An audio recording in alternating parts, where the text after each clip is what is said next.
Hello കൂട്ടുകാരെ, ഇന്ന് ഞാൻ ഒരു പ്രത്യേക കാര്യമാണ് നിങ്ങളോട് സംസാരിക്കുക. ഇപ്പോൾ പരീക്ഷയൊക്കെ കഴിഞ്ഞ് റിസൾട്ടൊക്കെ വന്ന ഒരു സമയമാണല്ലോ. അതിൻ്റെയൊക്കെ സമയങ്ങളൊക്കെ കഴിഞ്ഞു. അടുത്ത സ്കൂളിൽ പുതിയ സ്കൂളൊക്കെ തുറന്നു, പഠനങ്ങളൊക്കെ തുടങ്ങി.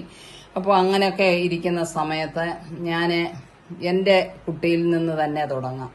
എൻ്റെ മോളുടെ മോള് ഇപ്പോൾ +2 പരീക്ഷ എഴുതി റിസൾട്ട് വന്ന് അതിൽ മോൾക്ക് 85% മാർക്കിൽ കൂടുതൽ പ്രതീക്ഷിക്കരുതെന്ന് മോള് നേരത്തെ തൊട്ടേ പറയുമായിരുന്നു.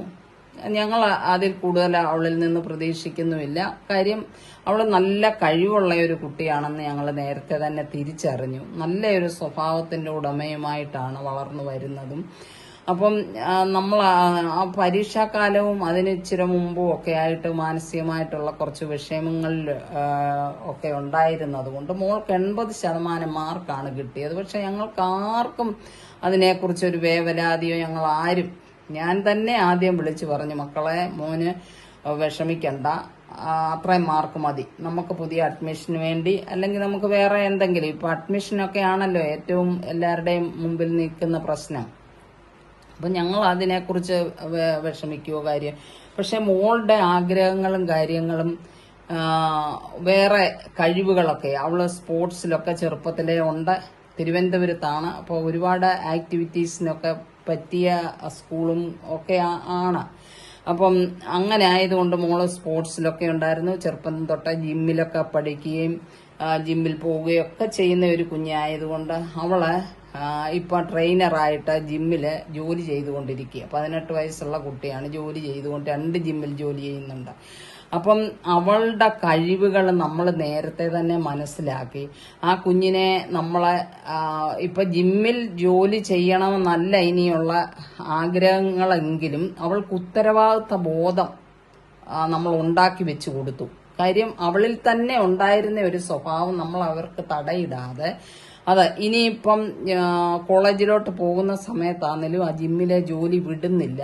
അത് വിടാതെ തന്നെ പാർട്ട് ടൈമായിട്ട് ജോലി ചെയ്ത് പഠനം കൂടി അതിന്റെ കൂടെ കൊണ്ടുപോകാം എന്നുള്ള രീതിയിലാണ് മോളുടെ തീരുമാനങ്ങൾ. ഞങ്ങൾ ആരും അതിനെ എതിർത്തില്ല, അങ്ങനെ തന്നെ പോകട്ടെ. പക്ഷെ ഉത്തരവാദിത്ത ബോധം എന്ന് പറഞ്ഞാൽ അതിന്റെ ഇളയൊരു കുഞ്ഞുണ്ട്, 8 വയസ്സിന് വ്യത്യാസമുള്ള. ആ കുട്ടിക്ക് വേണ്ട സാധനങ്ങളൊക്കെ ഈ ജിമ്മിൽ നിന്ന് കിട്ടിയ ആദ്യ ശമ്പളം കൊണ്ട് മോൾ വാങ്ങിച്ച്. എനിക്കതൊക്കെ കേട്ടപ്പോൾ ഭയങ്കര സന്തോഷമായി. കുട്ടികളെ അങ്ങനെയൊക്കെ ആയി തീരണം, അല്ലെങ്കിൽ നമ്മൾ പറഞ്ഞ് മനസ്സിലാക്കിയെങ്കിലും ആ കുഞ്ഞുങ്ങളെ അങ്ങനെ ആക്കി തീർക്കണം. ഇന്ന് ഞാൻ ഈ വീഡിയോ ചെയ്യാൻ കാരണം, ഞങ്ങൾ ആരും കുഞ്ഞുങ്ങളെ, അവരൊക്കെ നന്നായിട്ട് പഠിക്കുന്ന കുട്ടികളാണ്. പക്ഷെങ്കിലും അങ്ങ് ഒരുപാട് നമ്മളെ പിള്ളേരെ അങ്ങ് കുത്തി നിറച്ച് അവര് കളിക്കേണ്ട സമയത്ത് കളിക്കണം, അവരെ വിടണം.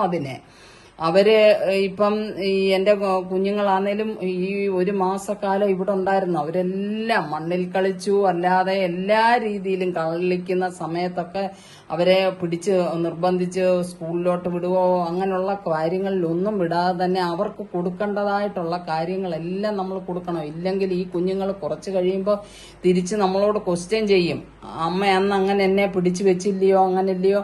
അതൊന്നും ഉണ്ടാവാൻ പാടില്ല. ഈ മാർക്ക് കുറയുന്നത് ഒരു പരിധി വരെ അടുത്ത അഡ്മിഷന് വേണ്ടിയാകാം. അത് ഞാൻ വ്യക്തമായിട്ട് പറയുന്നു. ഇപ്പൊ 95-99% മാർക്കുണ്ടെങ്കിലും നല്ല കോളേജിലൊക്കെ അഡ്മിഷൻ കിട്ടാൻ ഭയങ്കര പാടാ. അപ്പൊ നമ്മൾ അന്നേരം ഒരുപാട് പൈസയൊക്കെ മുടക്കിയായിരിക്കണം അടുത്ത അഡ്മിഷന് വേണ്ടി. അല്ലാതെ കുഞ്ഞുങ്ങളെ നമ്മൾ മാനസികമായിട്ട് ഒരിക്കലും, ചിലപ്പോൾ അവൻ ഒരുപാട് കഷ്ടപ്പെട്ടായിരിക്കും ഈ മാർക്ക് വാങ്ങിച്ചത്, പക്ഷെങ്കിൽ അതുകൊണ്ട് ഒരു തൃപ്തിയില്ലാത്ത മാതാപിതാക്കൾ ഒരിക്കലും, അപ്പൊ ആ കുഞ്ഞിനെ നമ്മൾ മാനസികമായിട്ട് വിഷമിപ്പിക്കുകയാണ്. അങ്ങനല്ല വേണ്ടത്. മക്കളെ, നീ ഇത്രയും വാങ്ങിച്ചല്ലോ, അത് ഞങ്ങൾക്ക് വളരെ തൃപ്തിയായി, അല്ല നമ്മൾക്ക് ഇനിയും കുറച്ച് ചിലപ്പം പൈസ കൂടെ കൊടുത്തായിരിക്കും അഡ്മിഷൻ എടുക്കണ്ടേ, അത് സാരമില്ല മക്കളെ, നീ ഇത് ചെയ്തല്ലോ എന്ന് പറയുമ്പോൾ അവന്റെ മനസ്സിൽ, അല്ലെ അവളുടെ മനസ്സിൽ ഭയങ്കര സന്തോഷമാകുകയും അവർ പിന്നെ മുന്നോട്ട് പോകാനുള്ള വഴികൾ അവർക്ക് തുറന്നു കിട്ടുകയും ചെയ്യും. അങ്ങനെയാണ് നമ്മൾ നമ്മൾ ചെയ്യേണ്ടത്? നമ്മൾ നമ്മുടെ വീട്ടിൽ നിന്ന് കുഞ്ഞുങ്ങളെ മനുഷ്യത്വമുള്ള കുഞ്ഞുങ്ങളാക്കി നല്ല ചിട്ടകളിൽ കൂടെ നല്ല സ്വഭാവ രീതികളിൽ കൂടെ കൊണ്ടുവരുമ്പോൾ ഇപ്പം നമുക്ക് ചെറുപ്പത്തിലേ അറിയാം ഒരു കുഞ്ഞിന് പഠിക്കാൻ കഴിവുകളുണ്ടോ, എന്തെല്ലാം കഴിവുകളാണ് അവന്റെ കയ്യിലിരിക്കുന്നത്. ഇതൊക്കെ നമ്മൾ ചെറുപ്പത്തിലെ ഓരോ കുഞ്ഞുങ്ങളെ മനസ്സിലാക്കുക. അപ്പം അവർക്ക് ഇഷ്ടമുള്ള രീതിയിൽ കൂടെ ഇപ്പം മാതാപിതാക്കൾ പറയുന്നതിനേക്കാളും കൂടുതൽ കുഞ്ഞുങ്ങൾ ഏത് രീതിയിൽ പഠിക്കണമെന്നാ അവര് നമ്മളോട് ഇങ്ങോട്ട് ആവശ്യപ്പെടും. അമ്മ എനിക്ക് ഈ രീതിയിൽ പോയാൽ എനിക്കിതാണ് ഇഷ്ടം എന്നൊക്കെ പറഞ്ഞ് പോയി അവരുടെ രീതിയിൽ നമ്മൾ വിടുന്നതിന് കുഴപ്പമില്ല. നമ്മൾ മറ്റാരോടെങ്കിലും ഒക്കെ കുറച്ച് ചോദിക്കുകയും കൂടെ ചെയ്ത് നമുക്ക് അങ്ങനെ ചെയ്യാം.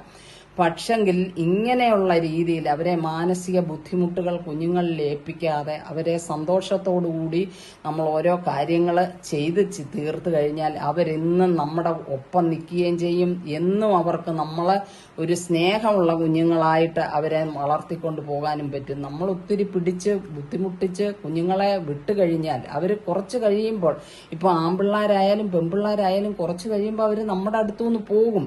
തിരിഞ്ഞ് ചിന്തിക്കുമ്പോൾ എൻ്റെ അമ്മ അല്ലെ എൻ്റെ അച്ഛൻ ഇങ്ങനെയായിരുന്നു എന്നോട് പെരുമാറിയത് എന്നൊരു ഇത് നമ്മളിൽ ഉണ്ടാവരുത്. അങ്ങനെ ഉള്ള രീതികളിലൊക്കെ പോയി കഴിഞ്ഞാൽ അപകടത്തിലോട്ടേ പോകൂ. ഇപ്പോഴെന്ന് പറഞ്ഞു കഴിഞ്ഞാൽ ഒരുപാട് മാനസിക ബുദ്ധിമുട്ടുകൾ അനുഭവിക്കുന്ന കുട്ടികളുമുണ്ട്. അങ്ങനെ ഉള്ള ഒരു തലത്തിലോട്ട് കുഞ്ഞുങ്ങളെ ഇറക്കി വിടാതെ സന്തോഷവും സമാധാനവും ഒക്കെ കൊടുത്ത് കുഞ്ഞുങ്ങളെ മുന്നോട്ട് നയിക്കാൻ നമ്മൾ മാതാപിതാക്കളെ ഒരുങ്ങണം. ഇതാണ് ഇന്നെൻ്റെ വിഷയം.